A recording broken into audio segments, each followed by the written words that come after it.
Hello, नमस्कार, जय श्री कृष्णा। मैं नीतू भड़ाना एक बार फिर से आप सबका अपने चैनल नब में स्वागत करती हूँ। तो देखिए, आज मैं आपको एक यूनिक चीज़ दिखाने वाली हूँ। यूनिक इसलिए भी कह सकते हैं क्योंकि पर्यावरण से संबंधित है, नेचर से संबंधित है, प्रकृति से संबंधित है। एक्चुअली इस बार सूरजकुंड मेले में मुझे ये सब कुछ देखने को मिला और मेरी आंखें वहाँ अचानक से रुक गई क्योंकि सरकार भी इस चीज़ को बहुत ज़्यादा प्रोत्साहन दे रही है। ये जितने भी आप देख रहे हैं ये सारे बर्ड्स होम हैं, स्पैरोज़ होम हैं। तो ये यहाँ के एक आर्टिस्ट हैं जो उन्होंने अपनी स्टॉल यहाँ पे लगाई हुई थी और इन्होंने बहुत सारे यहाँ पे बर्ड्स के होम बनाए हुए थे। जैसे कि आप सब जानते ही हैं, आजकल धीरे धीरे गौरैया या बाकी स्पैरोज़ बहुत कम हो गई हैं क्योंकि शहरों में बड़े बड़े घर बन गए हैं, पेड़ पौधे कम हैं और नेचुरल इन्वायरमेंट जैसा उन्हें चाहिए वो अब नहीं रहा है। अगर उन्हें घर बनाने के लिए घास चाहिए वो भी अवेलेबल नहीं हो पाती है। तो ऐसे में ये जो रेडीमेड होम है ये उनके लिए बहुत ही लाभप्रद है। हम में से बहुत से लोग हैं जो पर्यावरण प्रेमी हैं, जो पक्षियों को बहुत प्यार करते हैं, उनके लिए कुछ करना भी चाहते हैं पर हम कई बार कर नहीं पाते हैं।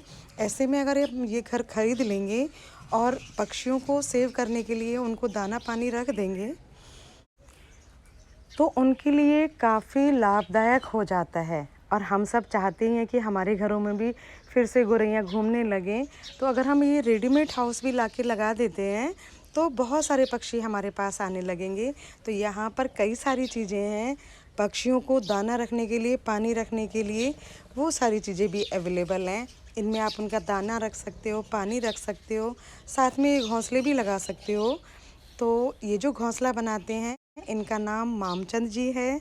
इनका नाम, इनका नंबर वो मैं डिस्क्रिप्शन में दे दूँगी। और आपको इनके बारे में बताना चाहती हूँ, इनको सरकार की तरफ से बहुत सारे अवार्ड भी मिल चुके हैं प्रोत्साहन करने के लिए, क्योंकि वो पर्यावरण के लिए काफ़ी कारगर काम जो है वो करने में लगे हैं। उनका पूरा परिवार इसी रोज़गार में लगा हुआ है। एक छोटा सा स्मॉल बिजनेस है ये, जिसमें ये सब लोग अपने हिस्से की मेहनत करके और लोगों को एक प्रोडक्टिव आइटम दे रहे हैं। पर आइटम इन्होंने जो कॉस्ट रखी है वो 100 रुपीज़ के आसपास रखी है। कई बार क्या होता है कि हमें ऐसी चीज़ों के लिए ज़्यादा मोल भाव भी नहीं करना चाहिए, महंगा सस्ता भी नहीं सोचना चाहिए। अगर भगवान ने हमें कुछ दिया है तो कहीं ना कहीं कुदरत के लिए, प्रकृति के लिए हमें उसे इस्तेमाल भी करना चाहिए। इन्होंने कैसे उस चीज़ के बारे में बताया है, आइए सुनते हैं इन्हीं से कि इन्होंने अपने बारे में क्या क्या कैसे बताया है। ये वाले जो घास 4 साल हो गए चंडीगढ़ में इसको बनाने के लिए मुझे। फिर मैंने इनको दुकानदारों को 10-20 पैसे दिए, जो भी अपने पास रखो, अगर बिकेगा पैसे देना, नहीं तो नहीं देना। उनका बिकना शुरू हो गया। धीरे धीरे मेरे पास ऑर्डर आने शुरू हो गया। आज मेरे पास इतने ऑर्डर है कस्टमर को माल देने के लिए नहीं।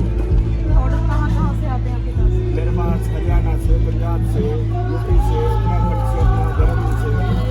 लोग पर्सनल यूज के लिए लेते हैं कैसे? पक्षियों के लिए कहाँ पर लोगों का रुझान है भी पक्षियों के लिए हम कुछ गिफ्ट करें। कोई फूल लेता है, कोई चाल लेता है, कोई छे लेता है, प्लास्टिक में लेता है। देहरादून में था एक मैडम आई, उन्होंने 320 लिए।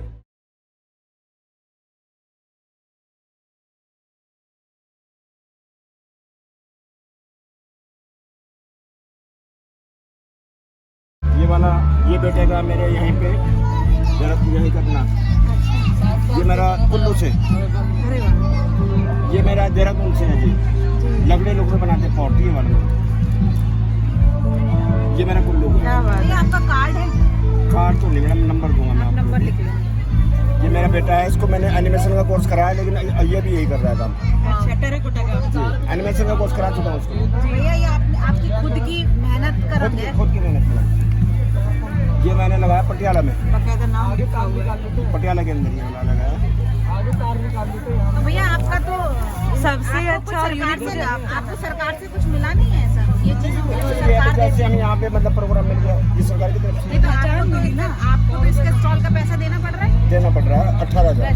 बाकी तो 4 लाख में मैडम सामने। अच्छा, ये पहले तो आपको तो फ्री में मिलना चाहिए था। ये मेरा है जी जयपुर से। ये फाइबर के पॉट है सारी जितने भी सभी बनाता हूँ। ये मेरा सबसे पहला पंजाबी में आया था। ये गणेश जी की मूर्ति बनाते हैं पीओपी में। और साथ में मैं एक चीज़ और बता देती हूँ, आप में से जिसको भी ये प्रोडक्ट चाहिए ये आपको आपके घर भी अवेलेबल करा देंगे। आप इनको ऑर्डर दीजिए, ये आपको वहीं भेज देंगे। तो मैं आप सबसे रिक्वेस्ट करती हूँ कि प्लीज़ आप इन्हें भी हेल्प करिए, इस बिज़नेस को बढ़ाने में भी हेल्प करिए, पर्यावरण की हेल्प करिए और प्लीज़ ज़रूर जितना भी हो सके बाय करिए। फिर से उस नन्ही सी चिड़िया को अपने घर लाने का प्रयास करते हैं। गर्मियाँ शुरू हो गई हैं, उनके लिए दाना पानी घर की व्यवस्था कर लेते हैं।